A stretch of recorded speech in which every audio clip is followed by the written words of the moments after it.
সূরা কয়েকটার মধ্যে এটাও একটা। একদম ছোট হলো সূরাতুল কাউসার। সূরা কাউসারের পরে সবচেয়ে ছোট সূরা কোন কোন মুফাসসির বলেন এটা সূরাতুল আসর। আসর শব্দের আবিধানিক অর্থ যদি আমরা ধরি, এই সময়টার অর্থ হলো সময়। কোন কোন মুফাসসির বলেছেন এই সময়ের অর্থ হলো দিন। কোন কোন মুফাসসির বলেছেন এই সময়ের অর্থ হলো কাল। কোন কোন অর্থ হলো যুগ, বছর ইত্যাদি ইত্যাদি। এই সময়টা খুব গুরুত্বপূর্ণ একটা সময় একজন বান্দার জন্য। আল্লাহ রাব্বুল আলামিন এই জন্য বান্দাকে স্মরণ করিয়ে দিতে গিয়ে সূরাতুল আসরের আল্লাহ তাআলা কসম খেয়েছেন। এখানে হুজুর আছেন, ওলামায়ে কেরাম আরো অনেকেই আছেন, শুনতেছেন। কোরআনুল কারীম সামনে রেখে আপনাদের খেদমতে কিছু কথা বলছি।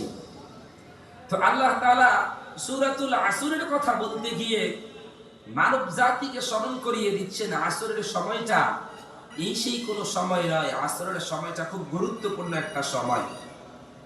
তাফসীরে আনোয়ারুল কোরআন, তাফসীরুল মারিফুল কোরআনে ইমাম শফী সাহেব রাহমাতুল্লাহ আলাইহি লেখেন,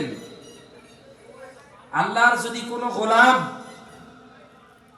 সূরাতুল আসরকে নিজের জীবনকে পরিচালনার জন্য একটু সময় তেলাওয়াত করে আমলের নিয়তে ধরে নেয়, তার জীবন পরিবর্তনের জন্য সূরা আসরই যথেষ্ট।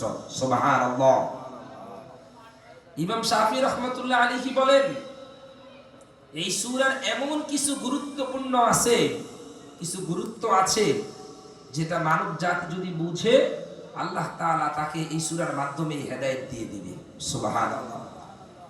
আবু বকর সিদ্দিক রাদিয়াল্লাহু তাআলা আনহু বলেন, যখন এই সূরা মাক্কি জীবনে নবীজির নাজিল হয়